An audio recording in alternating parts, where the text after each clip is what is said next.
You want to stop? I know, but if they like, then doesn't know where to go, I will be waiting. That's right. But yeah. Okay.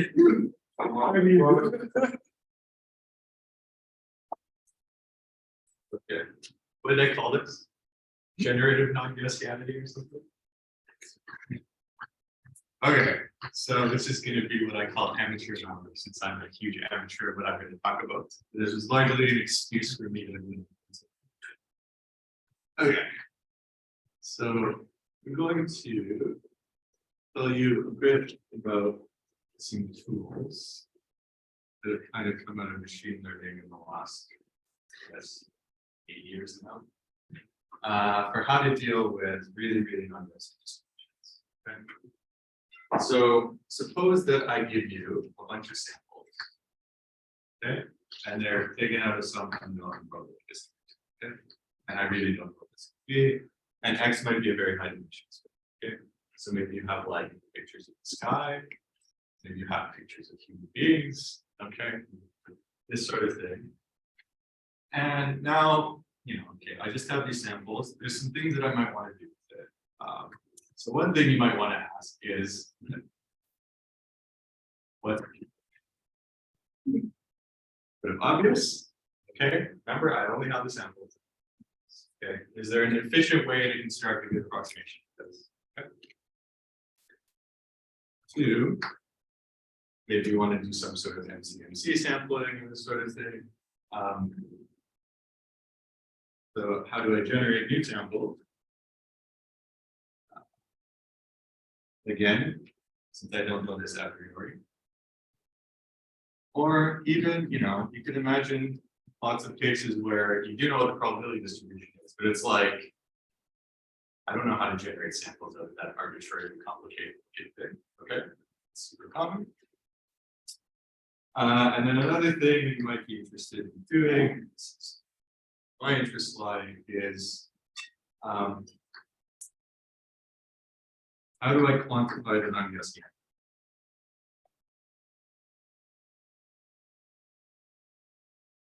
In P events. Okay. And again, I have in mind things where this distribution is really non-Gaussian. So things like low order endpoint functions and moments of the distribution might do a really bad job of characterizing what exactly this distribution is. Okay. If you want an example of that, it would be a very simple example.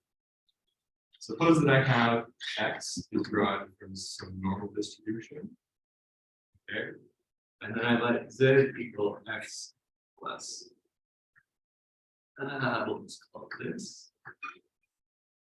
All right, and I want to ask you, this variable now has a non-Gaussian distribution. How am I going to estimate this?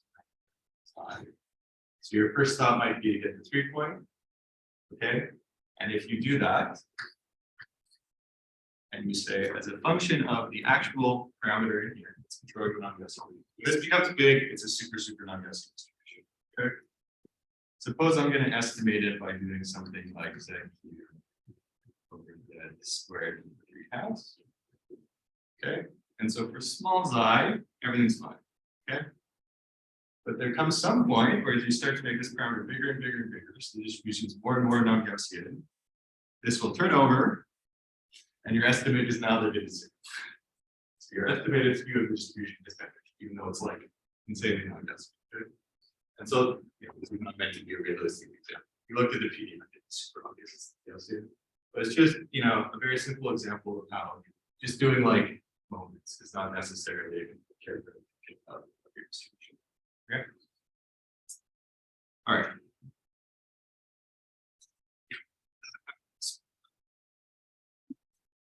Okay, so how can one go about doing this? Okay. So before I start, who knows anything about normalizing flows and variation? Okay, so people who are experts, you can tell me when I'm saying things that I don't know. Who has no idea what these things are? Just preaching to the choir. Okay, so the first one I will start with is normalizing flows. Okay. So the idea of these things is, okay, similar to this variable I inherited. Okay, where I'm taking some variable that has a very simple distribution Gaussian, and I'm getting a non-Gaussian distribution with mapping it. The idea of a normalizing flow is that I'm going to define my variables. X is equal to some function, where these z's are drawn out of some distribution, reference distribution that I get to specify by it. Okay, so I'm going to choose that to be something simple that I know how to deal with. Gaussian, binomial, Bernoulli distribution, multi-Bernoulli distribution, something like that. Something that I know how to deal with. I know how to sample from it. I know how to have probabilities with it. I know. Okay. And an important point is that F is going to be bijected. Okay. And then the goal is to find some function such that when I grab samples of this distribution, I pass it through F and get X. These variables are now drawn from whatever this reference, this target distribution. Okay. The whole goal in this case is to find some bijective function so that I can map simple variables into complicated variables. Okay. In principle, if I know that mapping exactly, I know everything there is to that. Okay. Now, that's not particularly useful if I stated it, because how in the hell are we going to find this function? Okay. But suppose that I had done it, then number one, sampling is super tricky. All right. I grab a sample Z out of here, I pass it through F, and now I have a sample of X. Okay. Arbitrarily complicated distribution. Two. The finding P of X is also easy. Okay. Because you of course know from changing variables.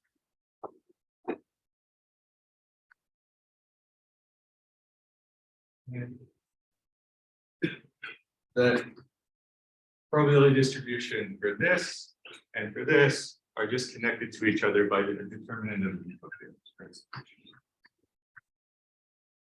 Right. And so again, this is a function I can usually take. Not even integration. The one thing I know. Problem is, you know, the determinant might be really, really complicated to compute. So it may or may not be computational. But in principle, these two things are easy. Okay. Yes. Is there a reason you wrote it in lots? Well, now I get to add. I mean, you want from a computational point of view, there's a few reasons. One, if you're trying to do some sort of maximum likelihood estimate, it's much easier to deal with generally arbitrarily as a function. If I wrote it this way,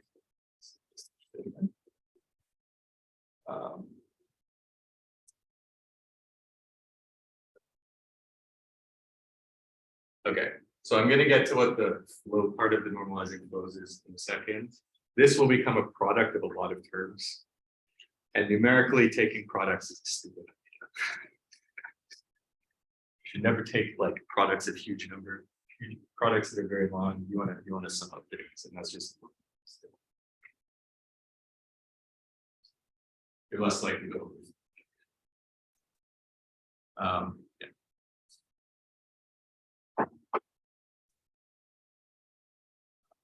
Okay.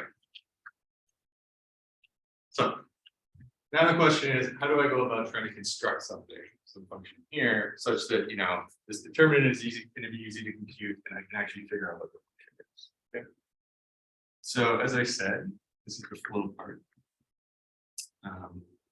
and so the idea is really very simple. So I'm going to write F as a bunch of pieces. Okay. Where I'm just going to do function composition, starting from some low level into a second level, into another level, into another level. And this is where you're going to get the product. Product of position is just product of determinants. Okay.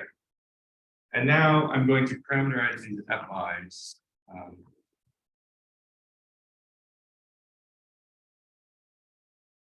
simple.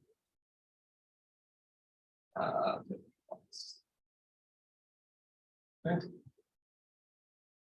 All right. So at this point, I still have almost told you nothing. I'm just like, there's some arbitrary functions that I'm properties that I'm going to take.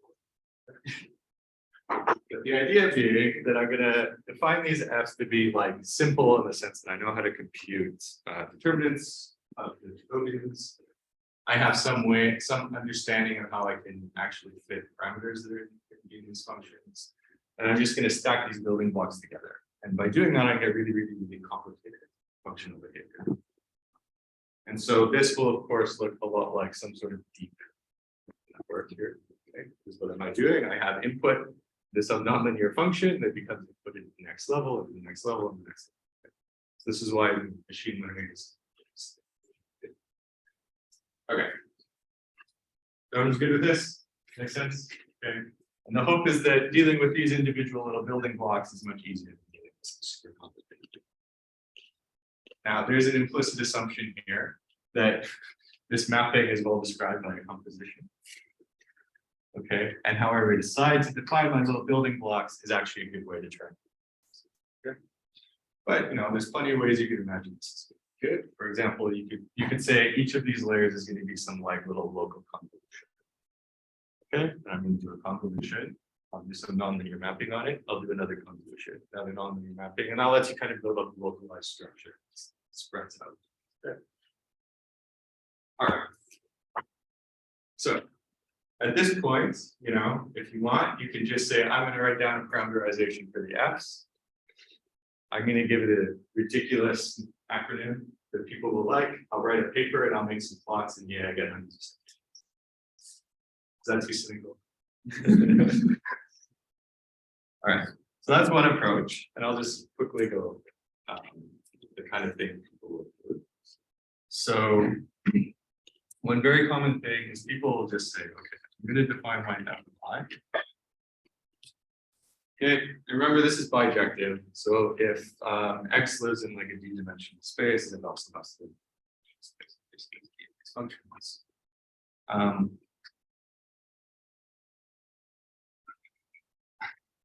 So I'm going to break up X into X0 and X1. And this is going to be the indices from 1 to b over 2. And this will be the indices from b over 2 plus 1. Okay, so I'm just going to like divide my variables out. All right. And now I'm going to define my transformation to be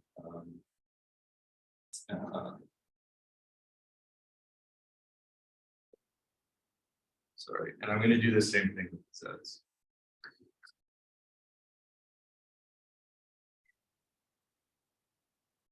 So on the first half of the variables, this transformation is not going to be okay. Yes, vector. Okay. This is literally just going to say I'm returning some variables. Okay. And then on the other set,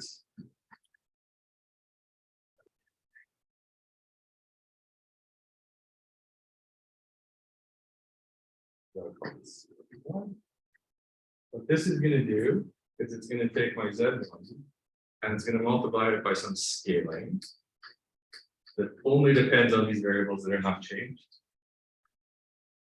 Okay. And then some shift that also only depends on these variables that are not being changed. Okay.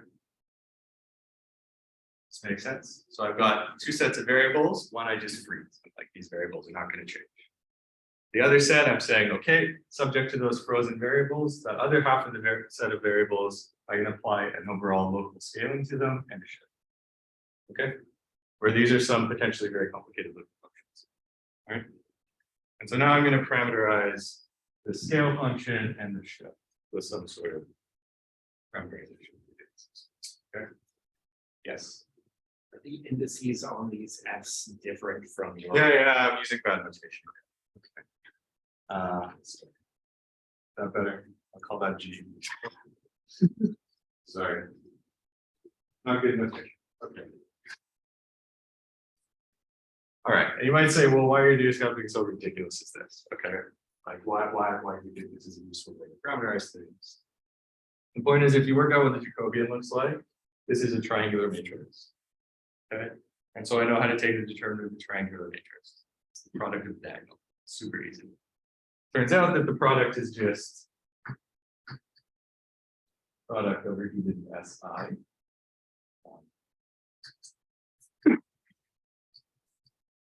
Okay. And so the log is literally whatever this function is. Okay. So if I parameterize that function, I learn what it should look like. I'm done. I have to do it. Okay. No more working. All right. And as far as I can tell, that is the main motivation for doing these sorts of things that makes that particular calculation quite easy. Perhaps people who know more can do better argument for one. Good. Okay, so now you can write a paper, call it nice. You get hundreds and hundreds of citations. All right, so there's one more step in doing this. So I still have to determine these functions. Okay. So what you will normally do is say, this function S is going to be some sort of complicated looking number with a bunch of parameters that I'm going to tune. Okay, and that's how I'm going to determine what these functions are, layer by layer. Okay. And so then you can do something like, okay, how am I going to determine those parameters? You can do like a maximum likelihood estimation of what these are, because I started with this. Okay. And given that I'm starting from drawing from some base distribution I know what all of the determinants look like. I can say I'm going to maximize the likelihood, and that will be an estimate of what all these parameters sitting in the differential. Okay.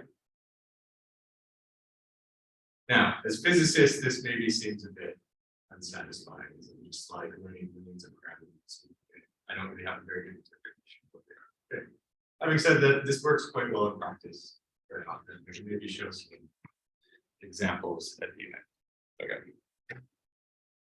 So a different way you could think about this is to say, okay, rather than just writing down some complicated parameterization and then fixing parameters, I want to do more of a constructive approach, where step by step, I'm going to try and turn this distribution for the x's into some really simple distribution that I like. Like maybe it's white noise or something like this.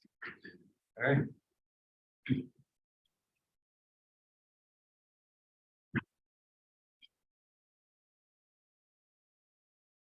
All right. So how can one go about doing that? So to motivate what I will say in a second, suppose that I had the following model for what my axis looked like. Okay. I'm not saying this is the right model. Okay. But suppose it looked like this. And I'll call these. Okay.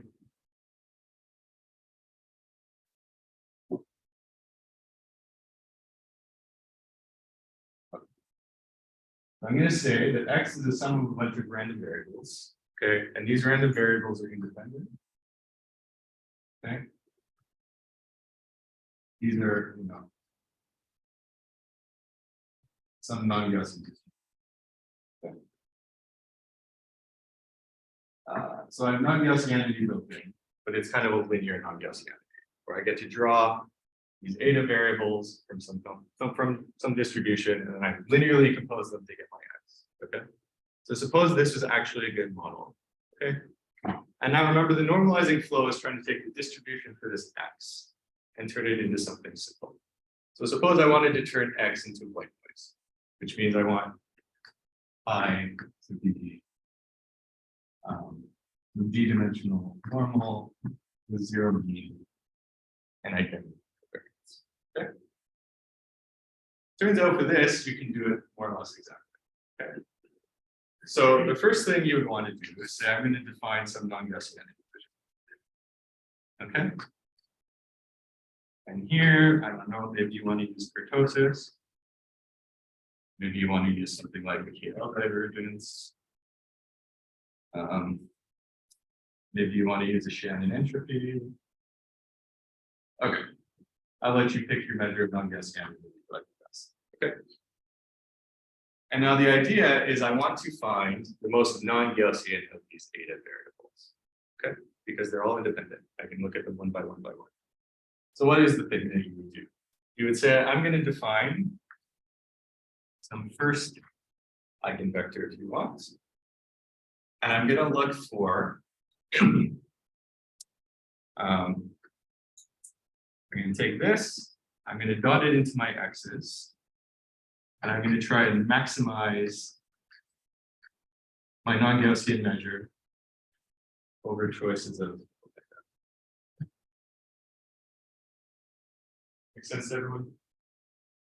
I'm just trying to pull out the component eta that is maximally non-Gaussian. Okay, so this is like a dependent component. So this could be a little secret of that. Okay, so you're going to search for the most non-Gaussian piece. Once you've done that, you can project it out. You go and search for the next most non-Gaussian piece. And that lets you decompose this xk into the individual etas. Okay. So now what I've gone from is some potentially super complicated looking distribution. Maybe I have a scatter plot that looks like this. Okay. And I've turned it into roughly something with axes that are orthogonal to each other. Okay. Where the distribution along each of these axes, so each of the W's, is whatever this distribution is. Okay, and they're independent of each other, so there's no correlations. Okay. So now I've almost got some non-Gaussian distribution. Okay. So suppose I told you a simpler problem, and I said I have a 1D distribution. Okay.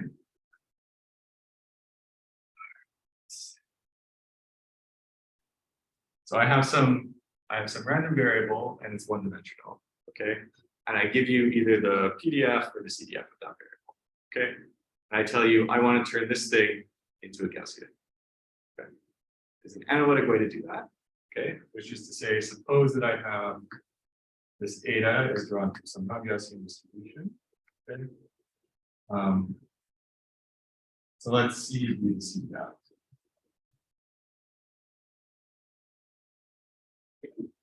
Okay. So now what I do is I hit D on the eta, and that turns this variable into a uniform random variable on the interval 0 to 1. Okay. It basically undoes all the non-Gaussianity in here. And now if I want a Gaussian, I get this with the inverse of the CDF for the Gaussian. Okay. And this is now a Gaussian random variable. Okay. So this is, of course, I know. If I knew what the CDF was, and I had a single variable, I can turn it into a Gaussian arbitrarily. Right? Super easy. So the only thing left to estimate is calculus. Okay. So back to the problem I started with, I said I have a bunch of axes. I'm going to pretend that they're all independent of each other. So I can do along each axis, I can get the marginal distribution, apply this procedure, one by one. And if my original assumption that I have this sum of non-Gaussian components is correct, I will have made like noise later. Okay. Make sense? So there's no parameters I'm fitting in here other than like letting the CDF out. This is a much more constructive approach. Okay. Still called normalizing folks. This is a very broad term.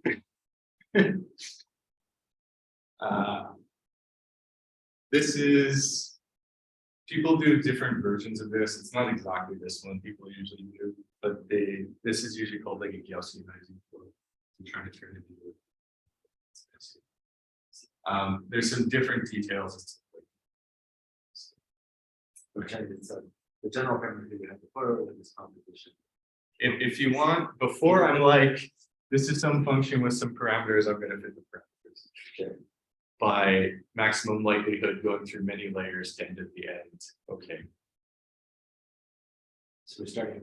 This is much more, what am I doing? I'm saying I'm going to find, if I'm going to do a marginal distribution on this axis, it's the most non-Gaussian.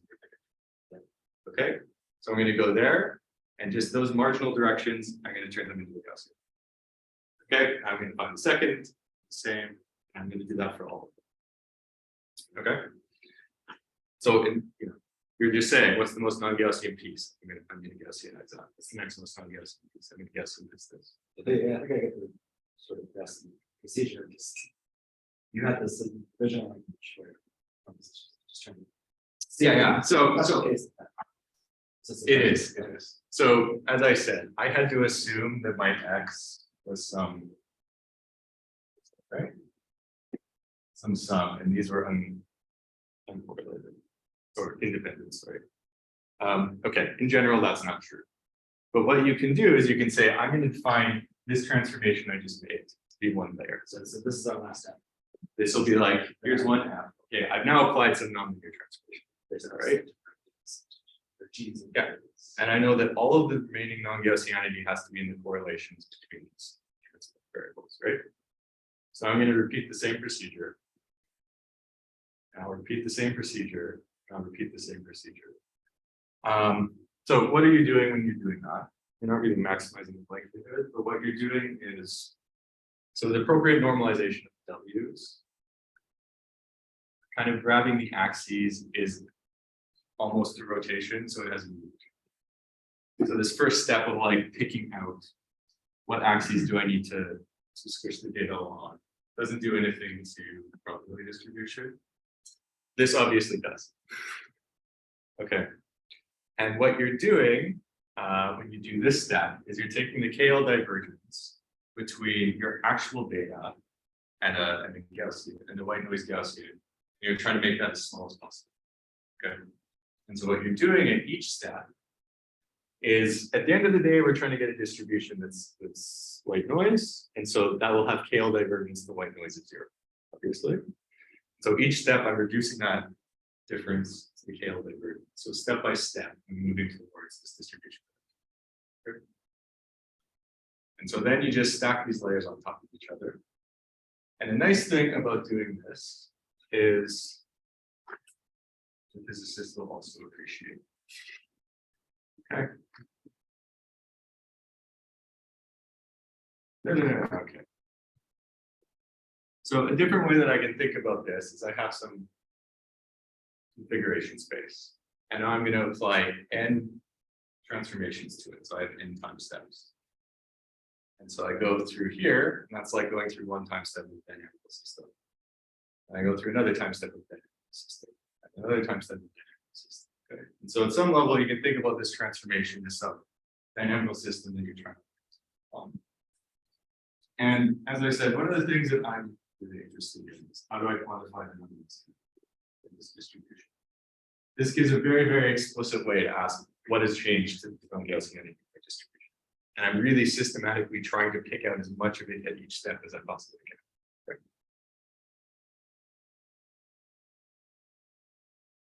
Right?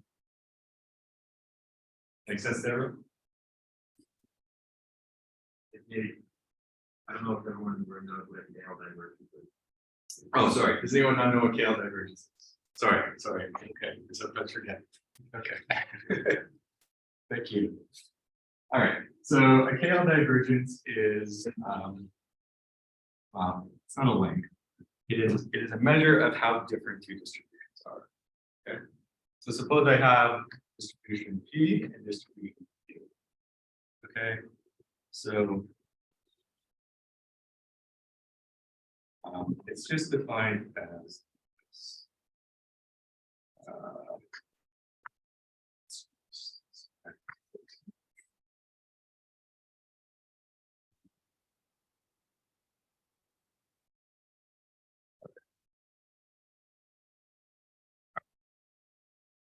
so it's this quantity.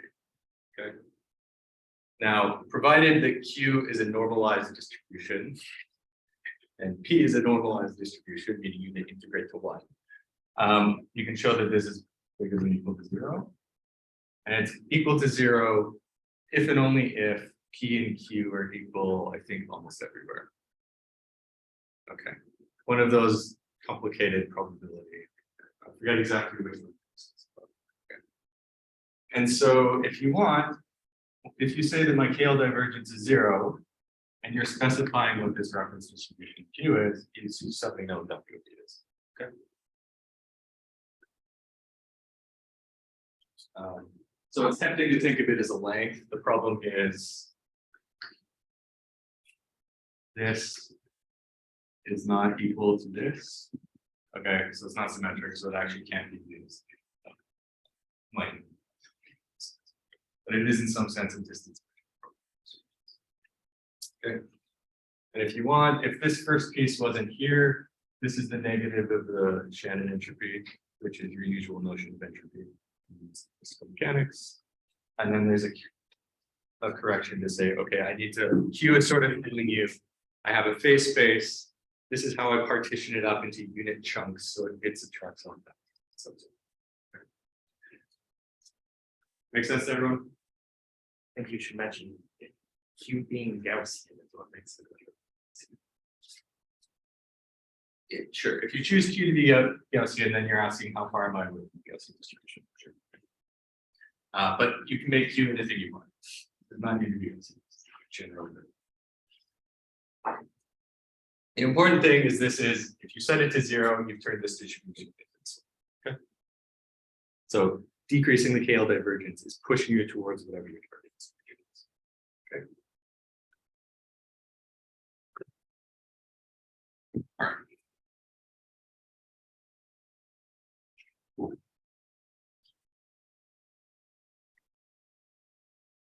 More questions?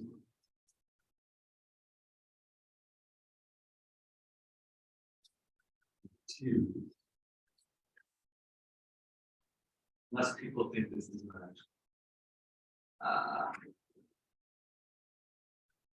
Oh wait, I can't. I can show you some videos of how this flow actually works and how you should step by step take a bunch of samples and turn them into a Gaussian distribution. Okay. But I don't think I can put that up. So all right. If anyone's interested, I can. Yes.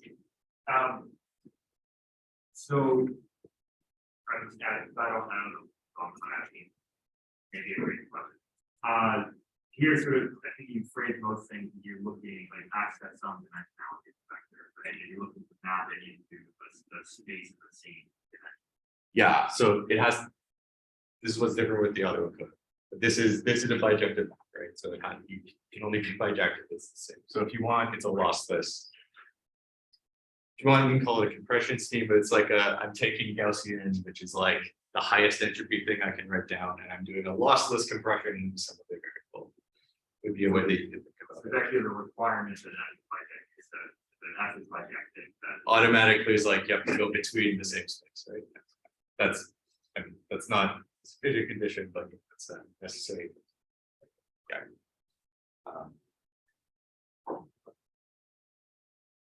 So there's other things you can imagine doing. You'd be like, at each of these steps, I'm only going to grab the n largest non-Gaussian pieces and transform them. It's like, it's just nice because it's so constructed that you can start to go in and really understand what does each little piece that I'm doing end up giving me. Okay. And so just an application of this that I'm thinking about. So with Tom, we have sort of from the early universe, dynamical evolution of the photon during and after inflation that leads to density perturbations that are really, really non-Gaussian, but are uncorrelated with what we usually think of as the Gaussian piece. And that non-Gaussianity is very, very patchy. So it's not like spread out all through space. It's like in some regions, you get a huge amount of non-Gaussian action, in other regions, you get much less. And so if you were to say, I'm going to compute a 3-point function of this, you'll find it's basically 0. Okay, so you really need to start understanding what are better ways to measure non-Gaussian maps. And so this is nice in the sense that I'm like explicitly constructing non-Gaussian pieces, drawing them out as I go. Okay, so Reed's question leads into the next thing. Everyone's happy with this? I just really want to give like a quick overview.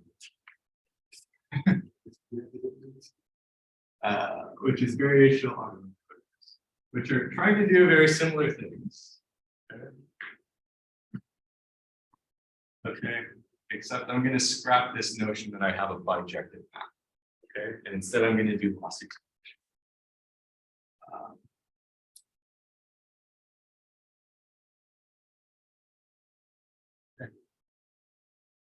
And so as a cartoon picture, before I go into math, what I want to be doing is I want to have this variable x, okay? I'm going to throw it through some function. And the output of this is a probability distribution, okay? Sorry, maybe I should say one. I start with my x's, and I'm going to introduce some hidden variables. Or if you want, latent variables, okay? Let's call these, maybe I shouldn't use z. Let's call it h. All right. And so the dimension of these h's, you typically wouldn't want to be much less than the dimension. Okay. And so the idea is, instead of looking just for the distribution of x, what you want to do is you want to learn some function, given your sample, will convert that x into some probability distribution for z. Okay. So you're going from x into this reduced dimensional space. Okay.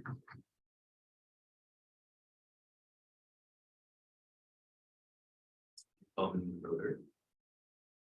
Okay. So out comes some probability distribution, and then I have this reduced hidden variable space set. Okay. And I'm allowed to impose whatever prior I want on this hidden variable space. So again, I choose something I know how to deal with. Okay.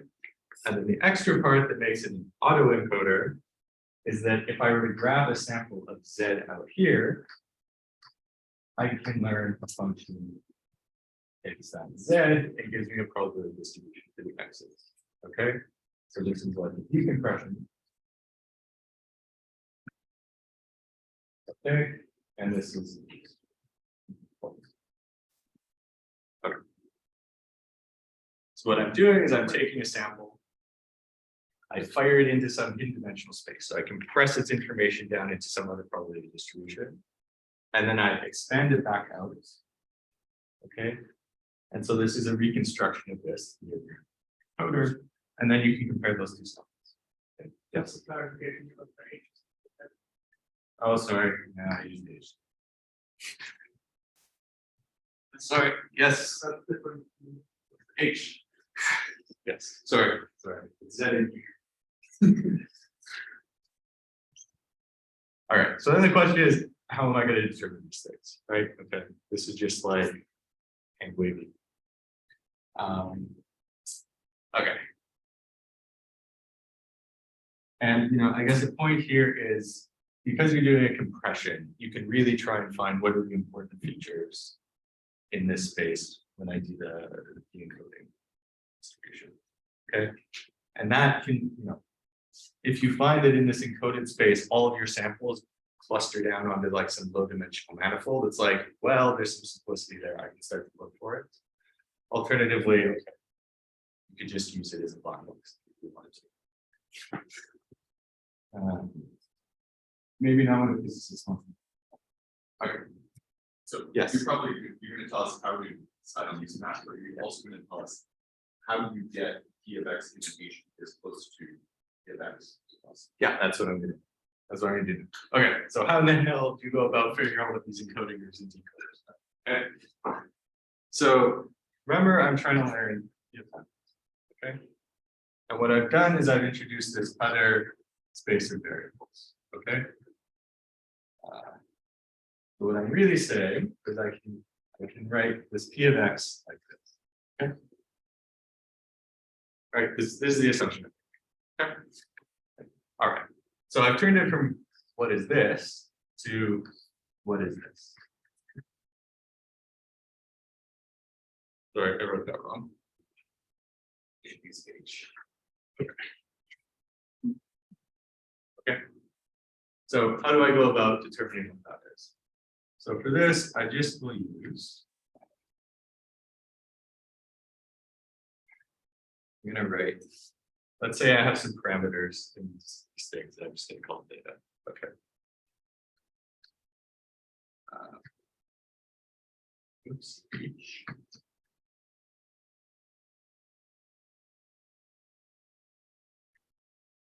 Okay, so everyone's happy with this as an identity. All right. So remember, I want to find out what this is, or have some way that I can do like maximum likelihood of these parameters. Okay. So I can write 1 p theta of x is equal to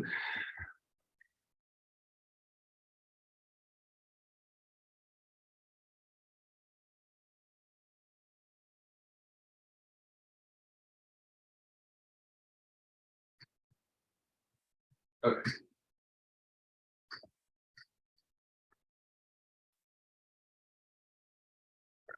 So now this is where the variational part comes in. Okay. So the difficulty, if you try and do anything with this, is that these parameters are the same as these parameters. Okay. So the idea is now, instead of determining this exactly, I'm going to say I'm going to find a different parameterization. I'm going to call it Q of phi.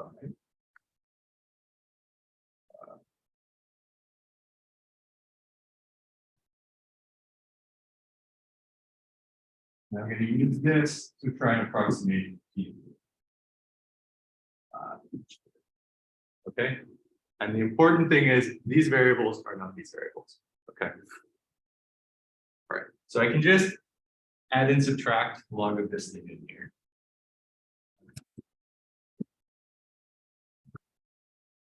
Okay.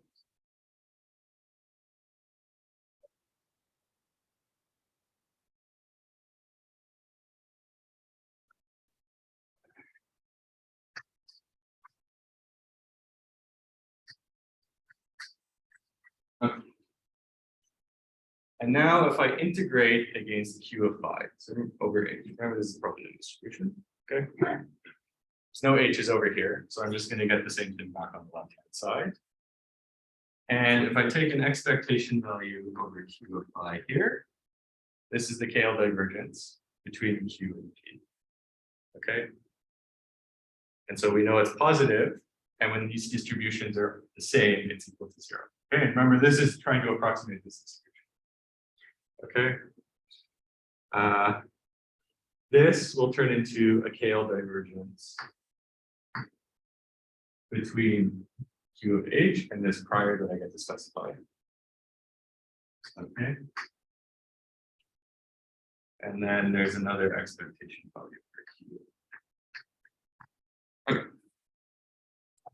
So suppose we're trying to do a maximum likelihood estimate of the datas. Okay. So the first thing is this is positive. Okay. And so suppose this was fixed. If I make this piece go up, this piece has to go down. Okay. All right. And this piece gives me a lower bound on this thing. Okay. So the idea of this is to throw this term away and maximize this piece. Okay. And this is sort of a general way to do variational differences. Okay. And so, let's have this so far. So remember I said before I have an encoder and I have a decoder. Okay. So what does this do? It takes X and puts it into my hidden parameters and gives me probability distribution. So this is my encoder. And what is this thing? It takes a sample out of the hidden space and gives me back a sample out of my original distribution. Okay, so this is my decoder. All right.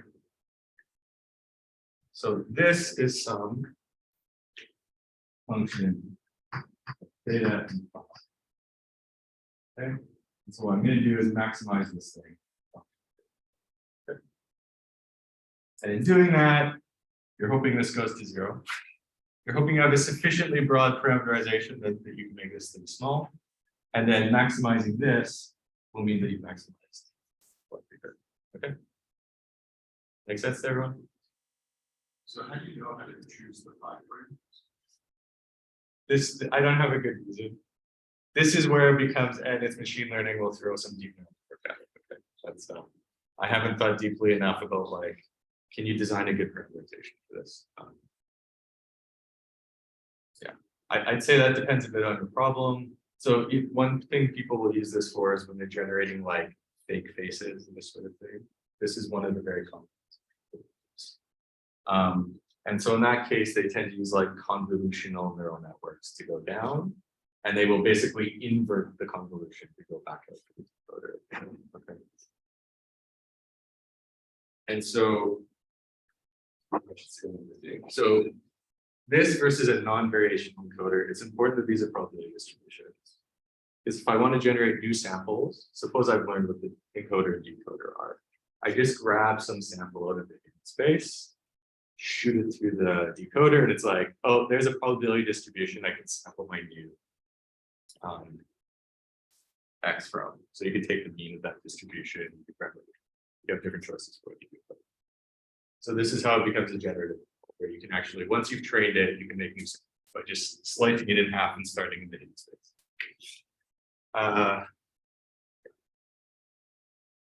Okay, then there's a bunch more tricks that you want to do to actually like optimize this, but I'm not going to get it because they're just boring. Okay. Does this make sense to people?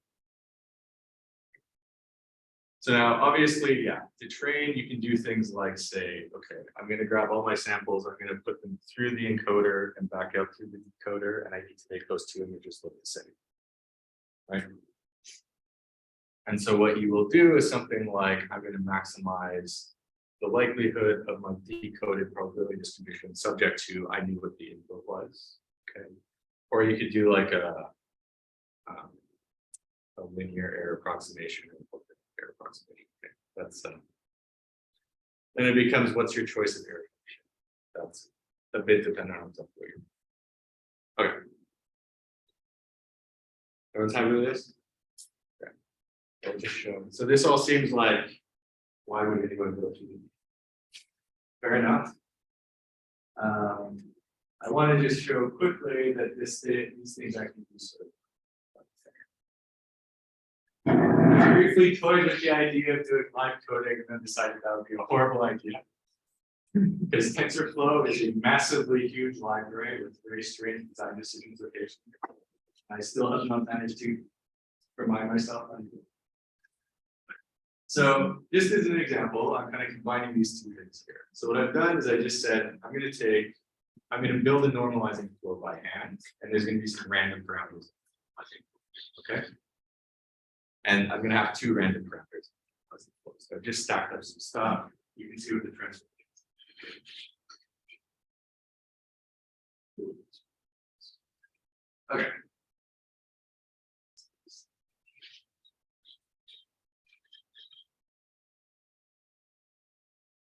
And now I'm going to say I have some. So I've got random variables I'm drawing from a two-dimensional space. And then I'm going to use them to parameterize this normalizing flow. Okay. And that normalizing flow has some probability distribution. Okay. So I'm just going to make images of that probability distribution. So for example, I drew Gaussians, I put samples through these normalizing flows. Each column is a different choice of parameters. These are scatter plots.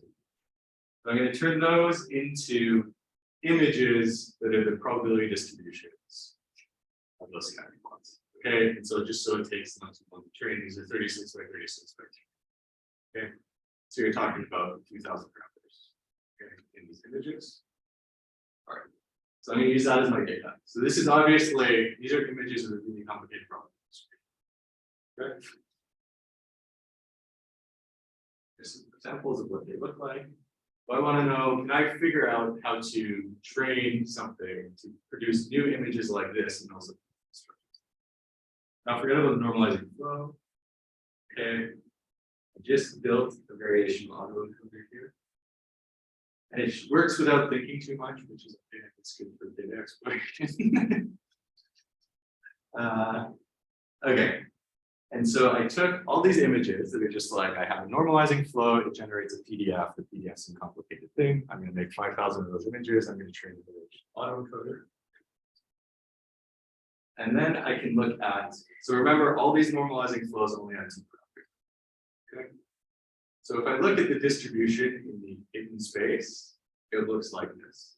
So it's learned that it can compress And this is a two-dimensional hidden space instead of like 3,000 dimensions. Okay, so it's learned to compress everything and it's on all the time. Okay, so it has wonderfully learned that yes, you use way too many parameters in the neural network.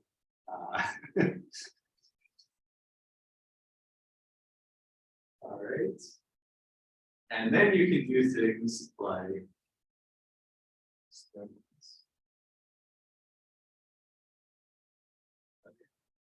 you can say, first of all, okay, I'm going to ask what my reconstruction looks like. So the top row is the original image, and I just generated new ones, so the thing wasn't trained on these. You pass it through the encoder and back out through the decoder, and then you get the bottom row. So let's learn how to compress everything in that two-dimensional space and bring it back pretty well. Okay. And then you can start to ask, I want to generate new images, and that's these here.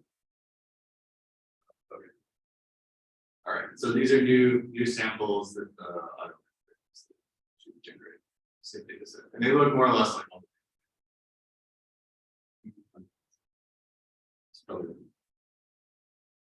Make a video as you fly around that hidden space and ask what my generated samples. So it's like who's deciding what the hidden variables are in this process? So you have to say by hand, my latent space has some dimensions. So my hidden space. So an interesting question is, as you change the number of dimensions, like, is there some critical value? It's like, I've got most of the information. I'm gonna add another, yeah, super interesting questions that I've not had a chance to explore yet, but okay, so to me, from a physics point of view, what's interesting about doing this is you can look in the hidden space and you can ask, is there like reduced structure in there? And if there is, then you can be like, I know there's a way to simplify my model. What is it? Right? If it's like it looks crazy, well, maybe trying to find a simplified model is not going to be so useful. So I think it's like it's guidance to be like, here's a way I can look for a way to write a much more simplistic model. I'm going to try different things to see if I can reduce them. So in that sense, it's a lot like doing numerical simulations. It's like, why do you do numerical simulations? It's very useful. Looking at a differential equation, you'd be like, the solution does this. Okay, humans very bad, very, very bad at this. But if you can just go and be like, that's what it's doing. Okay, those are the relevant degrees of freedom I need to study. You know, it can be the basis for an approximation. So to me, a lot of the usefulness of this is really like that. It's like, is it worth my time to try and find it? And also, you know, you're doing compression, so it's like you have to be able to like use the fact that you've done compression. So I know so little about this, but isn't a lot of the training process like you have two samples and then there's a decision that they're the same.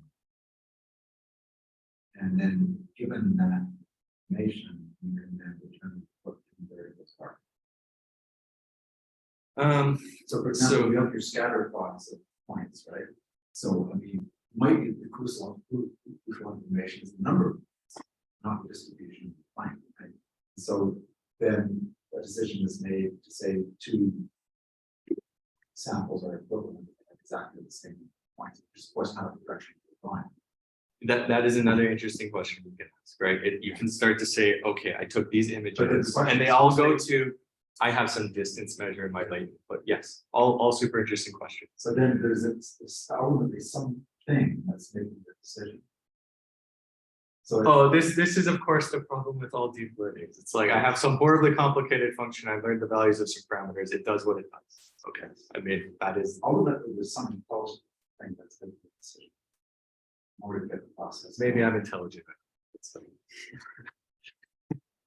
If we agree on that, ultimately yes, I am. But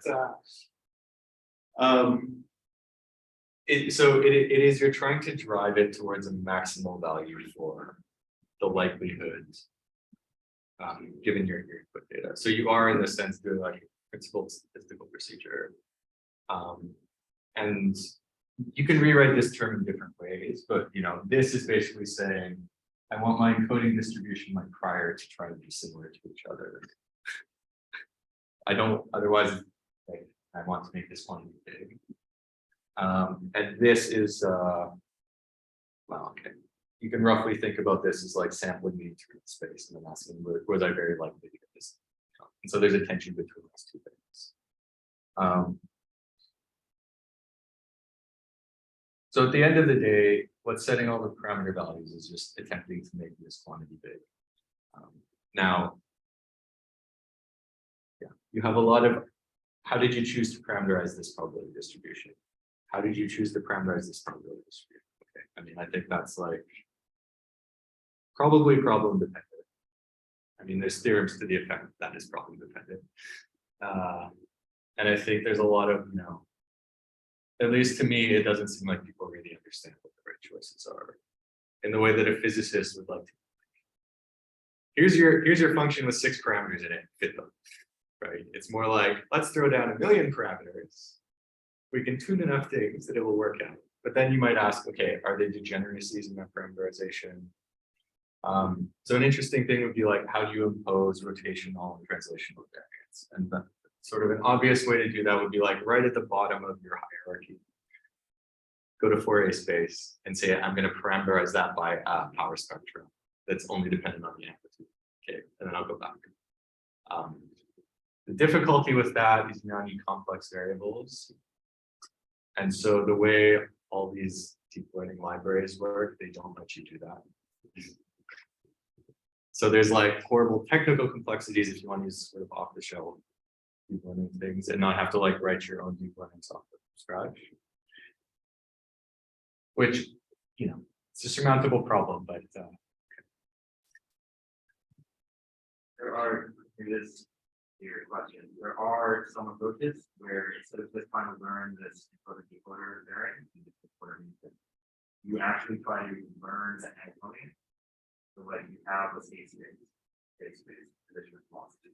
That's your observation. Right. And you get some crazy complicated system that you can solve out here, but like and so your observations are basically your state space and time space. And then the way you structure your network is actually to try to learn the Hamiltonian, from which then you can take derivatives to get something. But we're generally looking for intervals for the system.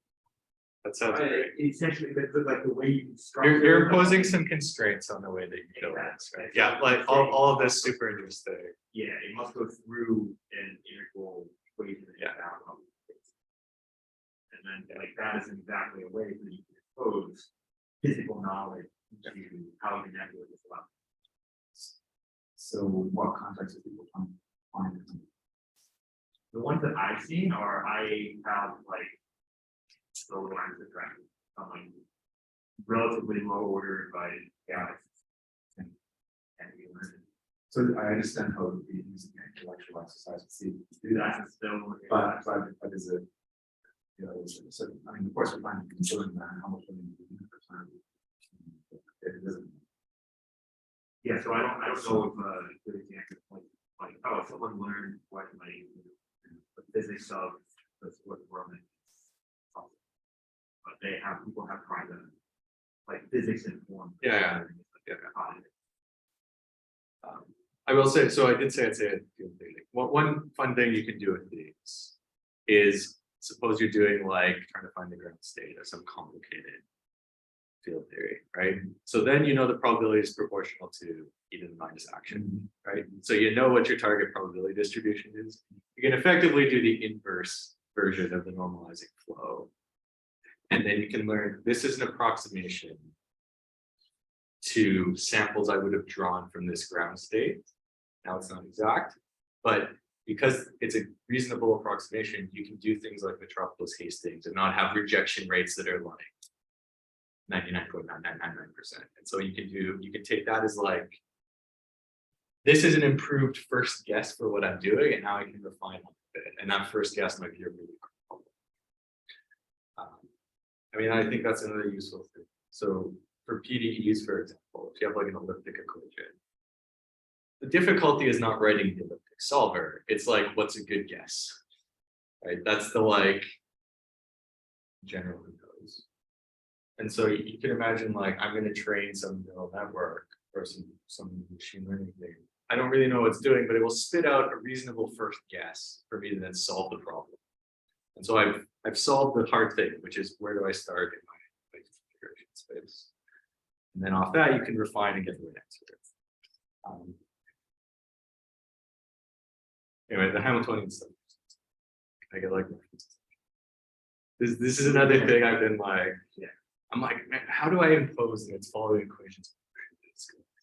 So computer scientists obviously don't care. So Yeah, we can check, I just have to try to find it down. okay. Anyway, as I said, I'm an amateur, so I'm sure people are doing lots of cool stuff. Any more questions?